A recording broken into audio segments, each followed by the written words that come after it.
입니다. 창세기 12장 1절에서 2절입니다.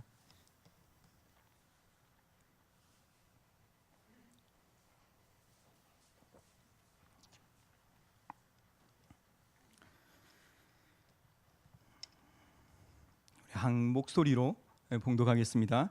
여호와께서 아브라함에게 이르시되 너는 너의 고향과 친척과 아버지 집을 떠나 내가 네게 보여줄 땅으로 가라. 내가 너로 큰 민족을 이루고 네게 복을 주어 네 이름을 장대하게 하리니 너는 복이 될지라. 아멘. 오늘 성경 말씀을 보시면 하나님께서 아브라함을 통해서 하나님께서 이루시고자 하는 약속을 하고 있는 것을 볼 수가 있습니다. 그래서 2절에 보시면 내가 너로 큰 민족을 이루고 내게 복을 주어 내 이름으로 창대하게 하리니 너는 복이 될지라, 복의 권원이 될지라 라고 이렇게 말씀을 하고 있습니다. 그래서 하나님께서 구원의 역사심을 이루심을 이 아브라함을 통해서, 아브라함을 택해서 우리에게 말씀을 하고 있습니다.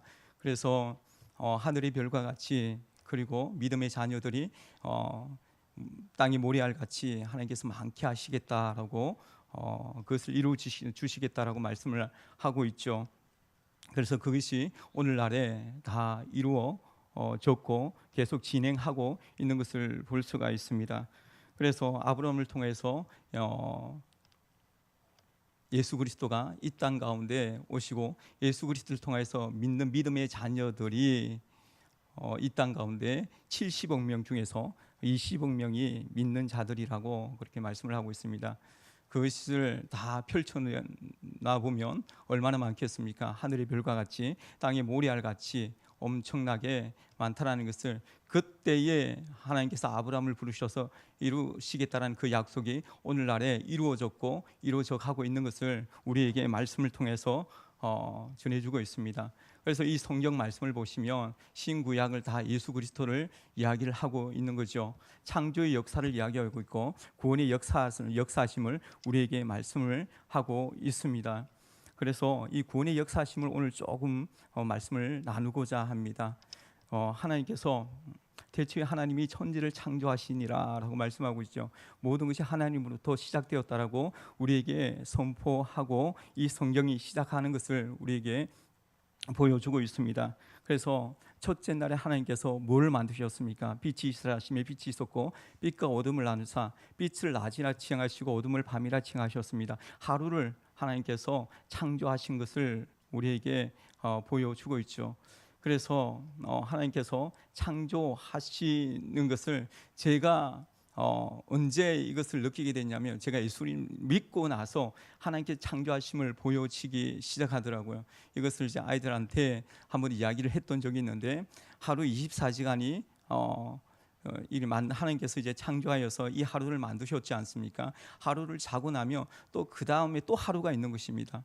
또 하루를 자고 나면 또 하루가 있는 것입니다. 그게 저에게는 예수님 믿기 전에는 그게 전혀 보이지 않았는데, 예수님 믿고 나서 그것이 보여지기 시작하는 거죠. 하루가 자고 일어났는데 또 하루가 있다는 것은 저에게는 너무나도 신기했습니다.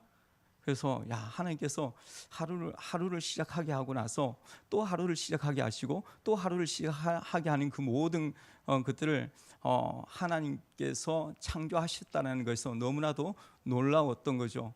그래서 그것뿐만 아니라 하나님의 창조한 그 모든 것이 보여지기 시작하는데, 지금도 지구는 하루에 한 바퀴씩 스스로 자전해서 돈다라고 이야기를 하죠. 그래서 태양 주위로 공전해서 1년에 한 바퀴를 도는데 정확하게 한 바퀴를 도는 거죠. 두 바퀴를 돌면 인간이 살 수 없는 그런 환경이 되고 공간이 된다고 합니다. 그래서 하나님께서 창조하셨다는 것은 질서 있게 만드셨고 그 궤도에 따라 지금도 그렇게 움직이는 것을 그 전에 내가 배울 때는, 학교 다닐 때 배울 때는 그것이 잘 보여지지 않았는데 예수 믿고 나서 그것이 보여지더라는 것을 여러분들에게 말씀을 드리고 있는 것입니다. 그것이 너무나도 신기했습니다. 그래서 6일 동안 하나님께서 그 모든 것을, 우리 눈에 보이는 그 모든 것을 다 창조하시고 나서 6일째 되는 날에 누구를 창조했죠? 사람을 하나님께서 창조했는데, 하나님께서 그 흙으로 비싸 그 코에 생기를 불어넣으시니 살아났다라고 그렇게 말씀을 하고 있습니다. 그 이후에 하나님께서 모든 것을 다 창조해도 유일하게 하나님의 형상대로 지은 것은 사람밖에 없다라는 것을 말씀해 주고 있죠. 유일하게 인격적인 존재로 하나님과 대화할 수 있고 나눌 수 있는 것이 인간이라는 거죠. 그래서 하나님께서 우리를 창조했는데 내가 너를 창조한 이유는 내가 너를 통해서 영광 받기 위해서, 기쁨 받기 위해서 창조했다라고 그렇게 말씀을 하고 있습니다. 그런데 하나님께 기쁨이 되지 못하였고 오히려 슬픔이 됐던 그 사건이 있습니다. 인간을 창조하고 나서 어디에다가 두셨죠? 에덴 동산이라는 곳에 두셨는데 그곳에 모든 것 실과를 다 따먹되 선악을 알게 하는 실과만큼만은 하나님께서 따먹지 말라라고 말씀을 하였습니다. 그러나 그 약속을 어기는 날에는 정녕 너희가 죽는다라고 말씀을 하고 있죠. 그런데 그것을 따먹음으로 말미암아 결국에는 우리 가운데 아담과 하와를 통하여서 모든 인류의 모든 70억 명의 사람들이 다 죄가 있다라는 것을 우리에게 가르쳐 주고 있습니다. 그것을 전에 한번 이야기했는데 어린 아이를 보면 알 수가 있는 거죠. 그래서 2-3살 정도밖에 되지 아니하는데 그 안에 욕심이 있다라는 것을 우리는 찾아볼 수가 있습니다. 분명히 엄마 아빠가 그 아이들을 놓고 야 이렇게 동생이 이렇게 욕심을 부리거든 이렇게 때리고 이렇게 꼬집으라고 가르쳐 주지 않았음에도 불구하고 자기들끼리 꼬집고 때리고 미워하고 시기하는 그런 모습들이 어린 아이임에도 불구하고 그 속에 있다라는 것을 우리는 알 수가 있는 거죠. 그래서 어린아이뿐만 아니라 모든 인류의 모든 사람들이 다 재성을 가지고 있다라는 것을 우리는 우리의 삶을 통하여서 어린아이를 통하여서 모든 사람들을 보면서 다 알 수가 있는 것입니다. 그래서 결국에는 그것을 이제 따먹음으로 말미암아 우리 속에 욕심이 들어오고 욕심이 잉태한즉 죄를 낳고 죄가 장성한즉 결국에는 사망에 이른다고 말씀을 하고 있습니다. 그래서 그 에덴 동산에서 쫓겨나서 남자에게는 일을 해야 땀을 흘려야지만이 먹을 수 있는 죄에 대한 대가를 하나님께 주셨고 여자에게는 어떤 대가를 주셨죠? 해산의 고통을 주었습니다. 그래서 이 땅 가운데 아담과 하와가 살아가면서 첫 번째로 낳았던 자녀가 누구입니까? 가인이고 아벨입니다. 가인은 농사 짓는 사람이고 아벨은 양치는 사람이죠. 그래서 가인은 자기 소산을 가지고 하나님께 드렸는데 가인 것은 받지 아니하고 아벨 것만 하나님께서 받으셨습니다.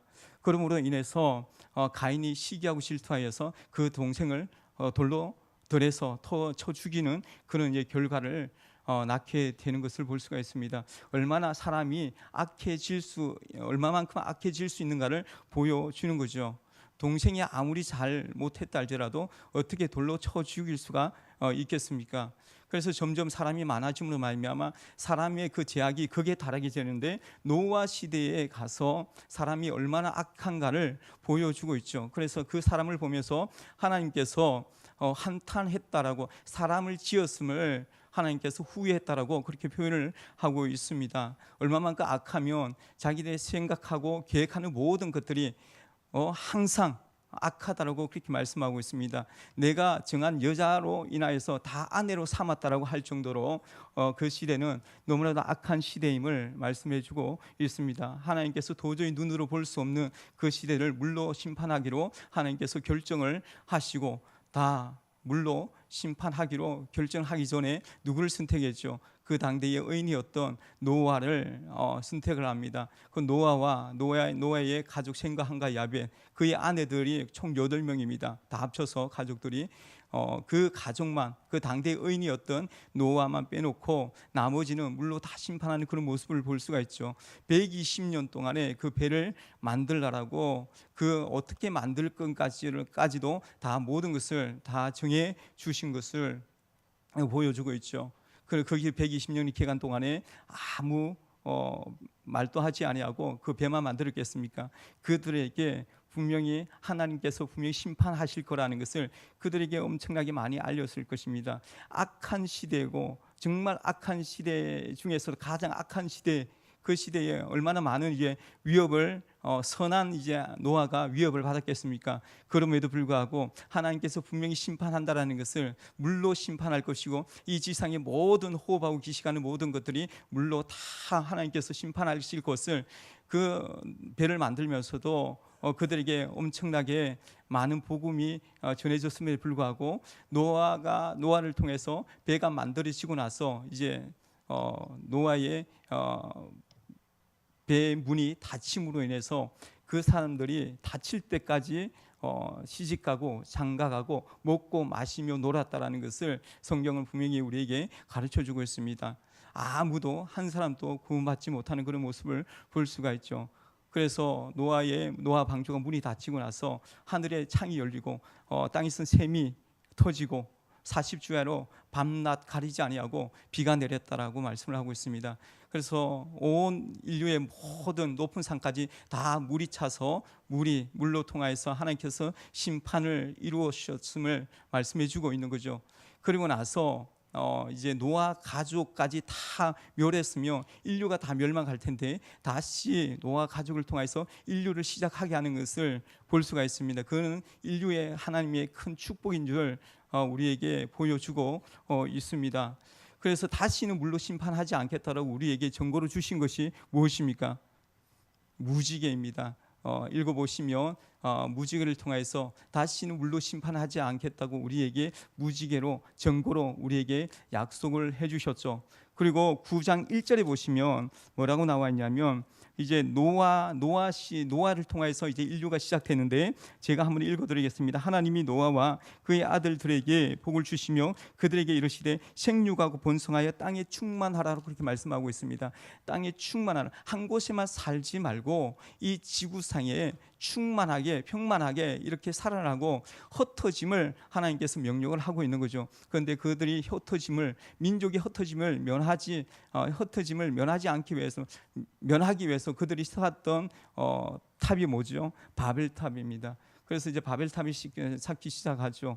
그래서 자기 이름을 내기 위해서 하늘 꼭대기까지 바벨탑을 샀는데 어떤 일이 벌어졌습니까? 그 당시에 언어가 하나였다라고 말씀을 하고 있습니다. 11장 1절에 보시면 온 땅의 언어가 하나요 말이 하나였더라.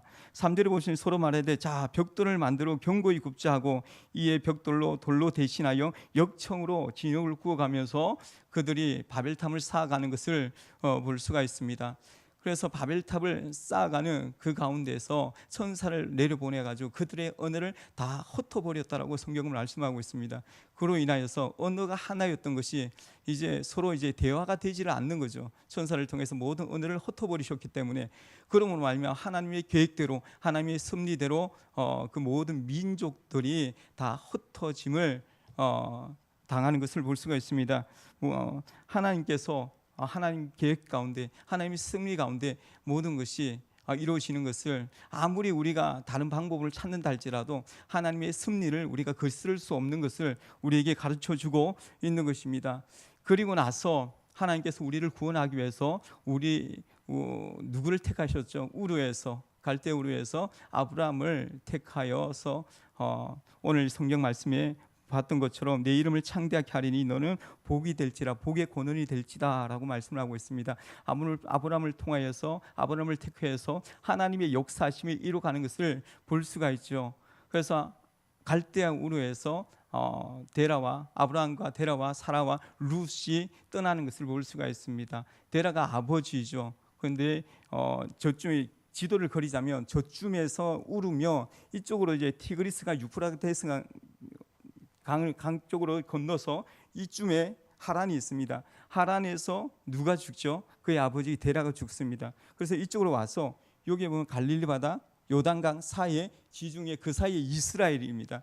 그 땅 가운데 하나님께서 보내시는데 갈 바를 알지 못하고 떠났다라고 말씀하고 있죠. 떠날 때에 몇 세였습니까? 75세였습니다.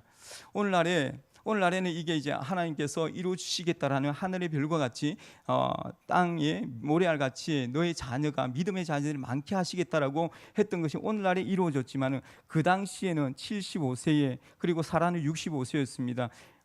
아기를 놓지 못한다고 했습니다. 그런데 무슨 희망이 있겠습니까? 그냥 하나님께 순종하며 나아가는 수밖에 없는 거죠. 갈 바를 알지 못했던 아브라함은 그냥 하나님 말씀에 순종하여 나아가는 것을 볼 수가 있습니다. 그래서 가나안 땅으로 가게 되는 거죠. 거기서 첫 번째로 낳았던 자녀가 누굽니까? 이삭입니다.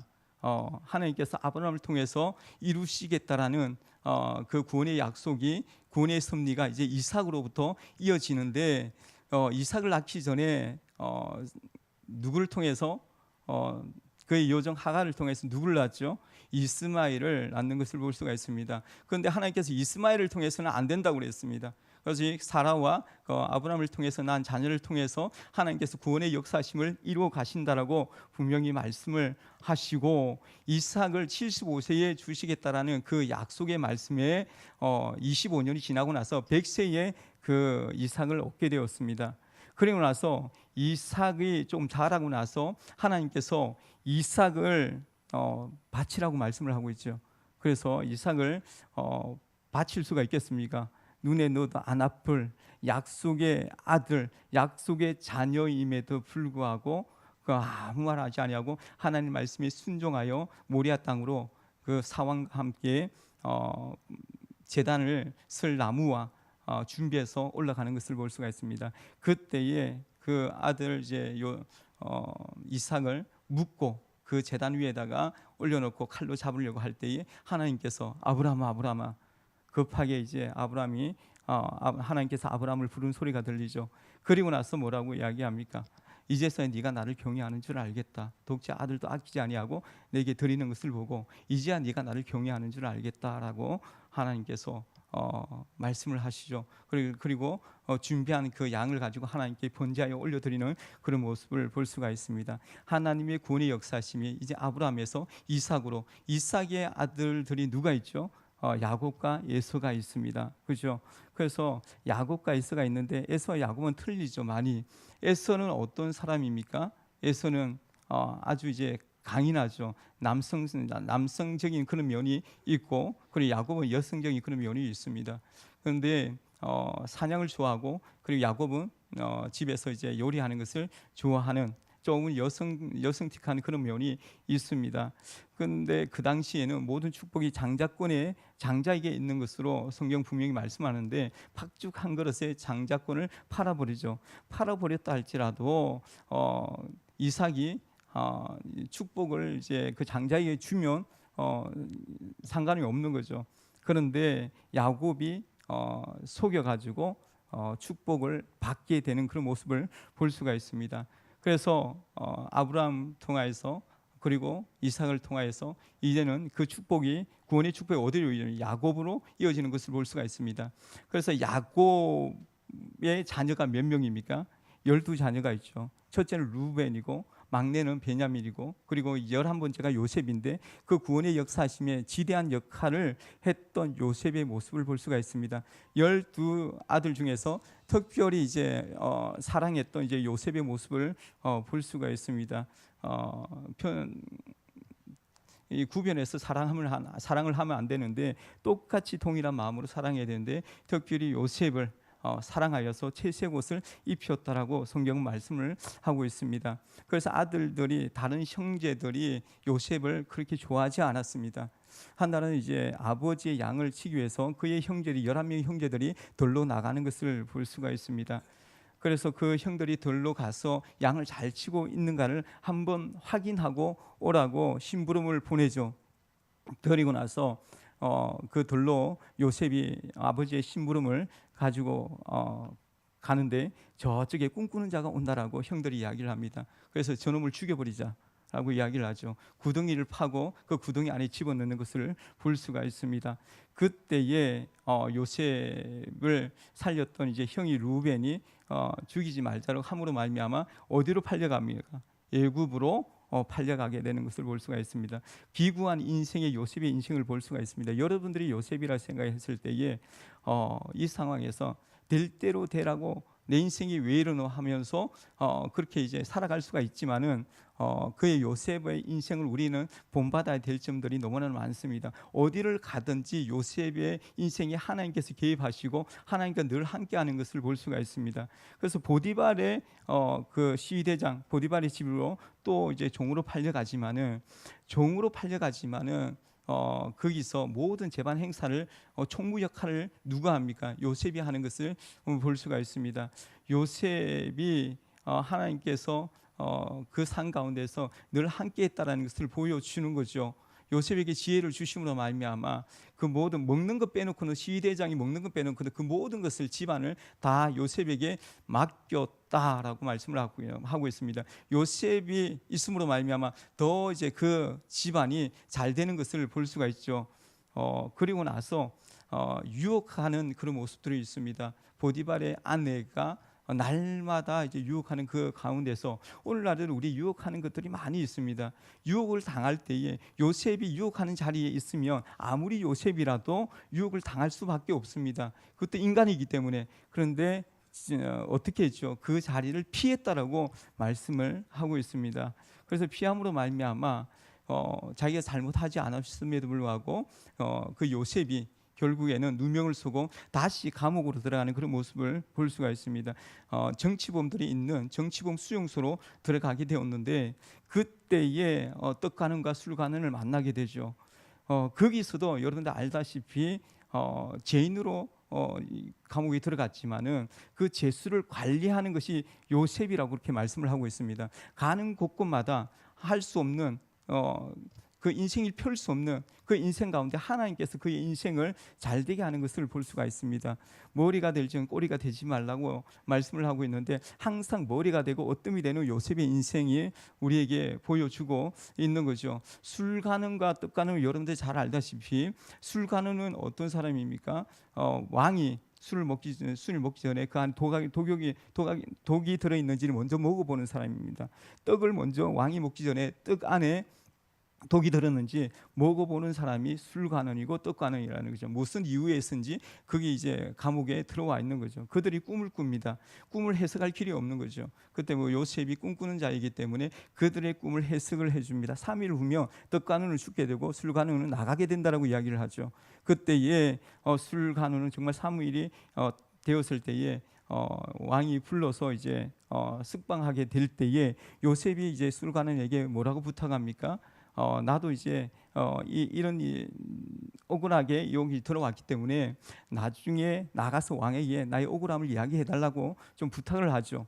그때에 좀 시간이 지나고 나서 애굽의 왕이 꿈을 꾸는데 꿈을 해석할 그 애굽의 사람들이 아무도 없는 거죠. 그래서 자기 꿈을 술관원이 그때 생각이 나서 술관원의 꿈을 해줬던 요셉이 생각나서 요셉을 올려보냅니다. 그래서 요셉이 왕의 꿈을 해석하는데 처음에는 7년 동안에 흉년이 오고 그 후에는 흉년이 온다라고 이야기를 하면서 흉년이 오면 망하게 되기 때문에 풍년이 올 때에 다 이제 사용하지 말고 그 흉년을 대비하라고 그렇게 이제 지혜를 요셉이 왕에게 가르쳐 주죠. 그러므로 말미암아 7년에 풍년이 오고 풍년이 왔을 때에 미리 이제 곳간에다가 흉년이 올 것을 미리 대비함으로 말미암아 그 요셉의 지혜로 인하여서 애굽을 잘 넘겼던 그런 모습을 볼 수가 있습니다. 그러므로 말미암아 요셉이 총리가 되는 하나님의 놀라운 은혜로 종으로 팔려왔다가 총리까지 올라가게 하는 그런 모습을 볼 수가 있습니다. 그리고 나서 요셉이 그 총리로 있는 동안에 아직까지 야곱은 지금 이스라엘 땅에 있는 거죠. 그기도 이제 흉년이 들어가지고 요셉을 통해서 결국에는 숫곳이라는 애굽의 숫곳이라는 곳에 이주를 하게 되죠. 이주했던 그 숫자가 70명의 숫자가 됩니다. 거기서 이제 요셉이 있는 동안에는 참 괜찮았습니다. 그런데 요셉이 죽음으로 말미암아 결국에는 이제 창세기가 이제 끝납니다. 끝나고 나서 요셉이 모르는 이제 왕이 등장하게 됨으로 말미암아 그때부터 430년 동안의 이스라엘 백성들이 고난이 시작되죠. 그러므로 말미암아 고난이 시작됨으로 말미암아 엄청난 힘든가 어려움 속에서 하루하루를 소망 없이 보내는 그들의 신음하는 소리가 하늘에 닿음으로 말미암아 그들을 출애굽하기 위해서 누구를 보내주죠? 모세를 보내주는 것을 볼 수가 있습니다. 그래서 모세를 통해서 드디어 그들이 출애굽을 애굽에서 나오게 되죠. 그러므로 말미암아 그때 나온 숫자가 한 200만이 정도 되는데 나왔을 때 제일 먼저 맞닥뜨렸던 그 바다가 무슨 바다죠? 홍해 바다입니다. 바로 왕이 뒤로 쫓을 마음이 없습니다. 그런데 성경 말씀을 보니까 바로의 마음을 하나님께서 완악하게 함으로 말미암아 뒤로 쫓게 하는 그런 모습을 볼 수가 있습니다. 그래서 뒤로 쫓고 앞에서는 홍해가 막혀 있고 더 이상 이 앞으로도 못 가고 뒤로 못 가고 그 이스라엘 백성들이 이곳에서 죽게 되는 그런 상황에 놓여 있는 거죠. 그래서 하나님께서 모세가 가지고 있는 작대기를 바다로 이제 뻗으라고 했을 때에 밤새도록 동풍이 불어서 그 홍해를 바다를 갈라지는 그런 모습을 볼 수가 있죠. 그러므로 말미암아 이스라엘 200만이 넘는 이스라엘 백성들이 마른 땅으로 건너가게 되고 다 건너가고 나서 그의 이제 애굽의 군대가 중간쯤 왔을 때에 하나님께서 다 수장시켜 버리는 그런 모습을 볼 수가 있습니다. 하나님의 놀라운 승리를, 하나님의 살아계심을 이스라엘 백성들에게 보여주기 위해서 하나님께서 그런 상황까지도 만들어가는 것을 볼 수가 있습니다. 그리고 나서 광야를 지나서 어디로 갔습니까? 시내산으로 갔습니다. 시내산으로 가서 무엇을 받았죠? 예, 율법을 받았습니다. 율법은 받은 이유가 무엇입니까? 나 외에는 다른 신이 없다라는 것을 그들에게 가르쳐 주기 위해서 일곱 족속이 가나안 땅에 있지 않습니까? 그들은 다 우상을 섬기기 때문에 그들이 물들 수가 있기 때문에 이스라엘 백성들이 하나님을 받았던 그 율법과 그리고 계명을 통하여서 그들에게 모세가 율법을 가르치고 나 외에는 다른 신이 없다라는 것을 그들에게 가르치는 그런 모습을 볼 수가 있습니다. 그리고 나서 이동식 성막을 짓는데 성막을 짓는 것도 하나님께서 몇 규비 정확하게 센치를 다 해주는 대로 다 짓고 나서 이제 출애굽이 끝납니다. 출애굽이 끝나고 나서 창세기, 출애굽, 레위기가 있는데 레위기는 여러분 잘 알다시피 오제사 7절기를 이야기합니다. 5가지의 이제 제사를 이야기하는데 오늘날에 이제 하나님께 드리는 예배입니다. 어떻게 하나님께 나아가는 방법을 그 가운데 가르쳐 주고 있는 거죠. 7절기는 뭡니까? 여러분 오늘날의 절기를 보면 추수감사절이 있습니다. 그죠? 추수감사절, 하나님의 은혜에 감사함으로 말미암아 그 은혜를 생각하면서 그 절기를 지켜나가는 것이죠. 그래서 성탄절이 있습니다. 예수님께서 우리를 구원하기 위해서 이 땅에 오신 날을 기념하여 그 날을 지켜나가는 것입니다. 그래서 절기라는 것은 하나님의 은혜에 감사함으로 그 날을 지킬 뿐만 아니라 그것을 기억하여 날마다 하나님과 동행하는 삶을 이야기를 해주는 것입니다. 그래서 레위기는 오제사 7가지 절기를 우리에게 가르쳐주고 있다는 것을 생각하면 될 것 같습니다. 그리고 창세기, 출애굽, 레위기, 민수기에 와서는 2번의 이제 인구 조사가 있습니다. 아직까지 시내산에 있는데 시내산에서 인구 조사를 하고 보니까 60만이 넘습니다. 그러니까 어린 아이부터 시작해서 그리고 또 어른, 여자아이는 그 숫자에 포함되지 않기 때문에 한 200만의 숫자가 된다라고 학자들은 이야기를 하고 있습니다. 그리고 나서 어디로 갑니까?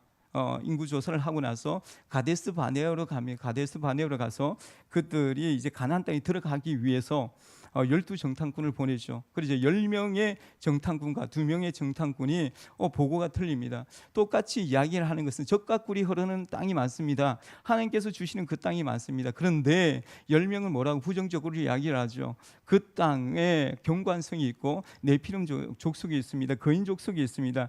우리는 그들에 비해서 메뚜기에 불과합니다. 지금 출애굽에서 여기까지 오기까지 2년여의 시간이 걸리는데 그 2년여의 시간을 동안에 얼마나 하나님의 역사하심을, 하나님의 섭리를 많이 받겠습니까? 그런데 그 두려움 속에 자기 자신을, 하나님의 자녀를 메뚜기로 만들어버리는 그런 모습을 볼 수가 있습니다. 그런데 여호수아 갈렙은 뭐라고 이야기합니까? 그들은 우리의 밥이라고 이야기하죠. 하나님께서 이미 다 모든 것을 다 차려놨다라고 이야기합니다. 가서 먹기만 하면, 가서 우리가 취하기만 하면, 들어가기만 하면 된다라고 믿음을 이야기를 하는 것을 볼 수가 있습니다.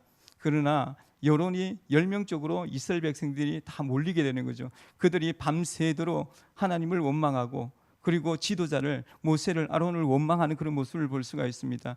그래서 그 가운데서 우리를 여기서 이제 칼로 죽게 하느냐, 우리가 도리어 이제 광야로 가서 죽는 것이 더 낫겠다.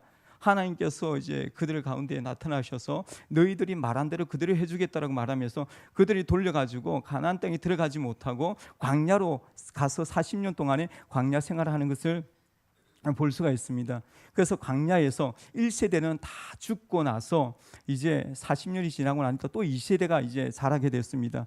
2세대가 이제 자라고 이제 어디로 갑니까? 모압으로 가서 모압에 가서 이제 그들이 1세대는 모세의 율법을 배웠지만은 그들은 이제 배우지 않았기 때문에 모압으로 가서 율법을 하나님의 그 계명을 배우는 거죠. 그래서 이제 신명기에 가서는 세 번의 설교가 있습니다. 그것이 이제 모압에 가서 1세대들에게 하나님이 어떤 분인가, 그리고 그 율법에 대해서, 계명에 대해서 그들에게 가르쳐 주고 나서 드디어 이제 가나안 땅으로 들어가는 것을 볼 수가 있죠. 그때 모세는 들어가지 못하였습니다. 먼 이제 그 가나안 땅을 바라보면서 하나님께 나도 들어가기를 원한다고 하지만 하나님께서는 그가 이제 혈기 부린 그 이후로 하나님께서 못 들어간다라고 말씀하시면서 모세는 못 들어가고, 모세 다음으로 요수아가 그 이스라엘 백성들을 이끌고 가나안 땅으로 요단강을 건너서 이제 가나안 땅으로 이제 진격을 하죠. 요수아는 군대 장관입니다. 할 일이 뭐냐면 정복을 하고 정착을 하는 거죠. 아직까지 이스라엘 백성들이 아직까지 그 나라가 세워지지 않았습니다. 그래서 요수아가 이스라엘 백성들을 이끌고 제일 먼저 맞닥뜨렸던 그 성이 무엇이죠? 여리고 성입니다. 여리고 성을 우리가 생각을 해보면 어떻게 이제 그렇게 이제 무너질 수가 있지? 하나님의 방법하고 우리가 생각하는 거하고 정말 틀린 방법으로, 이해되지 않는 방법으로 하지만은 그 말씀이 그대로 순종하여서 그 순서를 가르쳐 주죠. 하루에 한 바퀴씩 돌고, 그리고 6일째까지 하루 한 바퀴씩 돌고, 7일째 되는 날에 7바퀴를 돌고 나서 제사장이 나팔 소리 들렸을 때 너희들이 큰 소리로 외치며 그것이 무너질 것이다. 그런데 그대로 순종하여서, 이해가 되지 않지만 그대로 하나님의 말씀 순종함으로 말미암아 그 요리송이 무너지는 것을 볼 수가 있습니다. 그래서 첫 성리이기 때문에 요 안에 있는 것은 아무것도 손대지 말라고 그랬는데 아간이 그의 이제 은과 금과 그리고 외투 한 벌을 손됨으로 말미암아 그 하나님께서 손대지 말라는 그에 대한 죗값을, 그 가정을 멸하게 되는 그런 모습을 또 볼 수가 있습니다. 이 성보다 작은 성이 아이성인데, 아이성을 이 정도는 이제 하나님께 굳이 묻지 않고서도 쳐들어갈 수 있지 않느냐라는 생각으로 자기들은 하나님께 묻지도 않고 쳐들어갔다가 결국에는 아이성에서 실패하고 돌아오는 그런 모습을 볼 수가 있습니다. 그래서 다시 하나님께 묻고 쳐들어감으로 말미암아 이기죠. 그래서 남쪽으로부터 먼저 정복을 하고 그다음에 북쪽으로 올라가고, 그런데 다 정복을 하고 나서 이제 정착을 하고 요수아 시대는 끝납니다. 끝나고 나서 이제 사사 시대로 넘어가는 거죠. 창세기, 출애굽기, 레위기, 민수기, 신명기, 여호수아, 사사는 몇 사사 있습니까?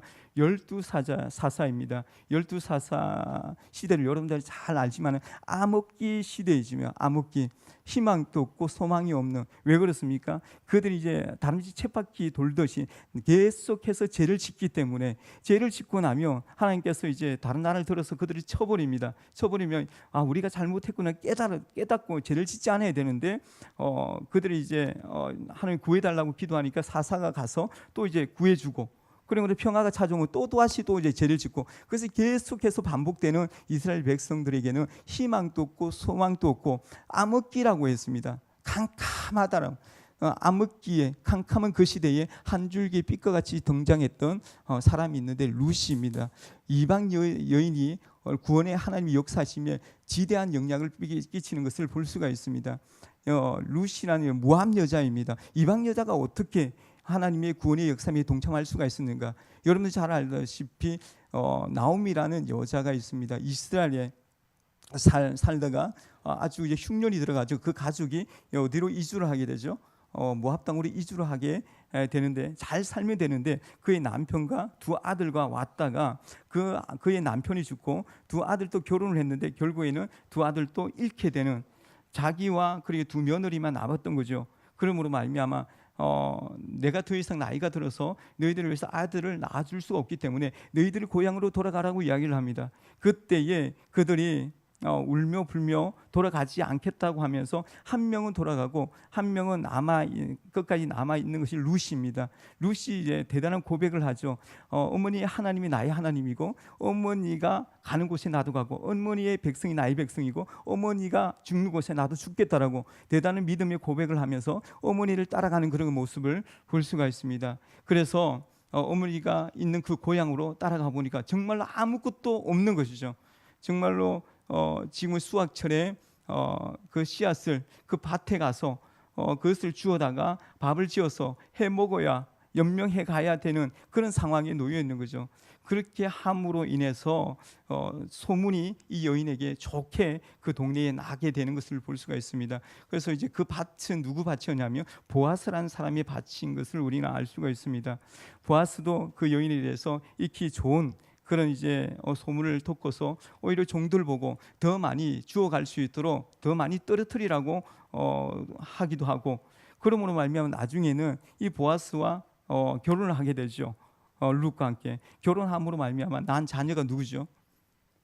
오벳입니다. 그죠? 오벳이 난 자녀가 누구죠? 이새입니다. 이새의 자녀가 누구죠? 다윗입니다. 이 다윗의 정조모가 룻이라는 여인이라는 거죠. 그래서 다윗의 혈통을 통해서 나중에 하나님께서 구원의 역사 예수 그리스도가 이 땅 가운데 온다는 것을 볼 수가 있을 때에 이 룻이라는 이 여인이 이방 여자이지만은 하나님께서 구원의 역사심을 사용하기 위해서 이방 여자도 사용하는 것을 볼 수가 있는 것입니다. 그리고 그 한 줄기의 빛과 같이 등장했던 이 룻 말고 또 한 사람이 더 있는데 사무엘입니다. 사무엘이 마지막 사사입니다. 사무엘이 마지막 사사인데 사무엘이 이제 나이가 들고 그의 아들에게 이 제사장직과 사사직과 선지자직, 왕직 모든 것을 다 감당했던 모든 것을 이제 다 물려줘야 되는데 그의 아들들은 제가 볼 때는 망난입니다. 그의 아들들이 제대로 이제 믿음으로 성장하지 못하고 교회에 있는 것을 이게 갈취하는 그런 사람으로 전락해 있는 모습을 볼 수가 있죠.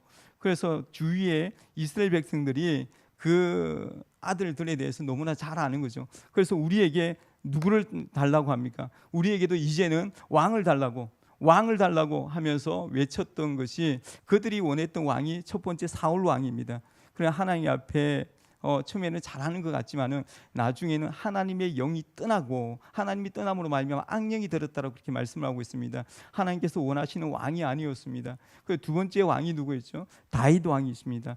앞에도 40년, 뒤에서도 40년, 다윗도 40년 동안 했지만은 하나님께 합한 자라고 그렇게 말씀을 하고 있죠. 40년 동안에 통치하면서 다윗 때에 가장 부강하는 그런 모습을 보여주고 있습니다. 그리고 나서 이제 그의 아들이 누구죠? 다윗의 아들, 또 40년 동안 통치를 하는데 솔로몬이 그의 아들이 됩니다. 솔로몬이 어떻게 해서 지혜를 얻게 됩니까? 일천번제를 드림으로 말미암아 하나님께서 감동을 받고 꿈에 나타나서 뭘 해줄까라고 이야기를 했을 때에 내 백성이라고 할 수도 있지만 내 백성이라 하지 아니하고 하나님의 백성들을 잘 다스릴 수 있는 나에게 지혜를 달라, 더 감동을 먹고 네가 달라 하지 아니한 모든 부와 명예를 다 주겠다라고 그렇게 말씀을 하죠. 그리고 나서 모든 것을 솔로몬의 이전과 이후에 어떤 왕도 솔로몬 왕같이 그렇게 누렸던 사람들은 없습니다. 그래서 솔로몬이 말년에 이 전도서에 보면 모든 것을 다 누리고 나서 헛되고 헛되니 모든 것이 다 헛되다라고 그렇게 말씀을 하고 있습니다. 그리고 나서 솔로몬이 이방 여인을 이제 많이 이제 드리죠. 그러므로 말미암아 이방 여인이 가지고 있는 우상도 같이 들어오게 되는 것을 볼 수가 있습니다. 그러므로 말미암아 우상을 내쳐야 되는데 우상을 내치지 아니하고 우상을 섬김으로 말미암아 결국에는 그 일로 인하여서 나중에 보면 이제 남과 북이 나눠지게 되는데 하나님께서 솔로몬 때는 내가 이제 멸망시키지 않겠다라고 이야기. 왜냐하면 너의 아버지 다윗이 잘했기 때문에 너 때는 그것을 이제 이스라엘을 멸망시키지 않겠다라고 말씀하시면서 그의 아들 르호보암이 왕이 되고 나서 솔로몬의 성전을 지을 때에 솔로몬의 이제 성이 세금도 많이 들어가고 노동도 엄청나게 많이 들어갔는데 그 이후에 로보암으로 이제 연결될 때에 나이 들었던 이제 그 사람들의 지혜를 들었어야 되는데 자기 친구 또래의 말을 들음으로 말미암아 더 세금을 많이 걷어야 된다고 그러고 더 노동을 가중해야 된다라고 하면서 했더니 결국에는 거기서 이제 폭동이 일어나서 어떤 이제 유다와 북이스라엘로 갈라지게 되는 그런 모습을 볼 수가 있습니다. 그래서 북이스라엘에는 여로보암이 왕이고 남유다에는 르호보암이 왕으로 이 북이스라엘을 다스리는 동안 19명의 왕이 있었고, 그리고 남유다에는 20명의 왕이 있었지만은 북이스라엘은 선한 왕이 한 명도 없었다라고 이야기를 합니다. 그래서 선지자를 보내가지고 회개하라, 그렇지 아니하면 쫓겨나리라고 그 선지자를 통해서 그렇게 외쳤지만 그들은 결국 돌아오지 아니하고 어떻게 됩니까? 아수르라는 강대국을 들어서서 완전히 북이스라엘을 완전히 없애버리죠. 흩어버립니다. 아수르의 정책이 뭐냐면 흩어버리는 거죠. 다른 나라와 다른 나라에게 피를 섞어버리는 거죠. 거기서 나온 것이 사마리아 족속입니다. 유대인들이 정통 유대인이 아니라고 해서 개처럼 여겼던 사람이 거기서 나오게 되는 거죠. 그리고 나서 130년이 지나고 나서 남유다도 다 잘한 건 선한 왕이 있었지만 악한 왕도 있었습니다. 그래서 바벨론을 들어서서 1차 포로, 2차 포로, 3차 포로로 그 이스라엘 남유다를 잡아가게 되고 3차 포로를 데려갈 때에 완전히 이스라엘 백성들이 예루살렘이 멸망하는 그런 모습을 볼 수가 있습니다. 분명히 남유다를 통해서 하나님께서 구원의 역사심을 이루신다고 했는데 남유다가 1차 포로, 2차 포로, 3차 포로로 다 잡아감으로 말미암아 멸망을 당했는데 무슨 희망이 있겠습니까? 그들은 70년 동안의 바벨론에서 포로 생활을 하지만은 하나님은 약속의 하나님이십니다. 그래서 70년 이후에 하나님께서 바사 페르시아를 하나님께서 그 나라를 강대국이 들었음으로 말미암아 바벨론을 무찌르고 그 나라의 왕이 되는 바사의 왕이 되는 하나님께서 은혜를 베푸는 말미암아 1차 기환, 2차 기환, 3차 기환하는 것을 볼 수가 있습니다. 그런데 하나님께서 분명히 다윗의 왕족을 통해서 하나님의 구원의 역사심을 이룬다고 했습니다. 그런데 뭐 왕족이 이제 거의 다 죽었는데 그 보니까 1차 기환 때 소르바벨이라는 사람이 있는데 그 소르바벨이라는 사람이 그의 포로 기간 동안에서 왕족으로 태어났던 것입니다. 그래서 소르바벨을 통해서 1차 기환하면서 소르바벨이 했던 것이 뭐냐면 이스라엘 백성들이 나올 때에 성전이 이제 많이 망가졌습니다. 그래서 성전을 재건하는 일을 소르바벨을 했고 그 다음 때 2차 기환을 할 때에 에스라가 2차 기환을 해서 이스라엘 백성들을 데리고 나오게 되죠. 그러므로 말미암아 에스라가 했던 것은 70년 동안에 바벨론화되어 있는 그 이스라엘 백성들을 어떻게 성경을 가지고 개혁하는 일을 했습니다. 그리고 3차 기환 때에 느헤미야가 와가지고 어떤 일을 했습니까?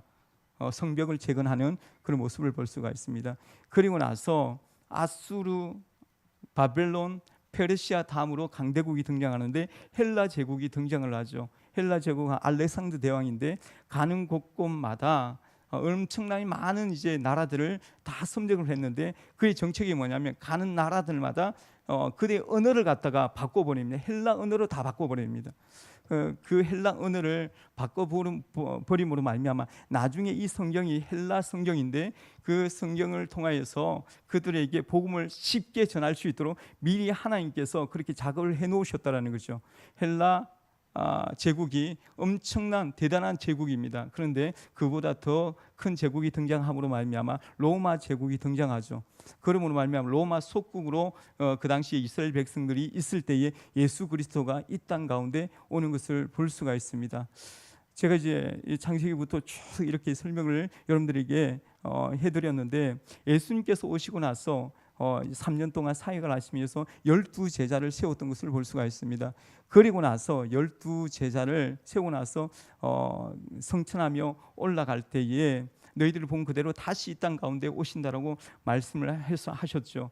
그래서 12제자들이 했던 것이 뭡니까? 아시아로 유럽으로 복음을 전하는 것입니다. 그래서 오늘날까지 복음이 지금 또 계속 진행형에 있는 것을 우리에게 말씀을 통해서 가르쳐주고 있는 것입니다. 창세기부터 시작하여서 예수 그리스도까지 하나님께서 아브라함을 택하여서 지금으로부터 4,000년 전에 하나님께서 아브라함을 통해서 구원의 역사심을 이루시겠다라는 것을 2000년이 지나고 나서 예수 그리스도를 통하여서 이 땅 가운데 구원하여 주실 뿐만 아니라 2000년이 지난 오늘도 하나님의 구원의 역사심이 우리를 통해서 이루어가고 있다는 것을 볼 수가 있습니다. 그 모든 것이 창조도 하나님의 섭리고 구원도 하나님의 섭리라는 것입니다. 모든 것이 하나님의 섭리 가운데 이루어져 가고 있는 거죠. 오늘날에도 때로는 우리가 슬픈 일이 있고 아픈 일이 있고 고통스러운 일이 있다할지라도 하나님의 모든 섭리임을 알고 그 섭리에 순종하며 나아가는 여러분들의 모습이 되기를 소망합니다. 기도하겠습니다. 사랑의 말씀 은혜 풍성하신 하나님 아버지 참으로 감사드립니다. 오늘 또 귀중한 시간을 통하여서 말씀을 듣게 하시고 알게 하여 주셔서 하나님 감사합니다. 오늘 또 주신 그 말씀을 부여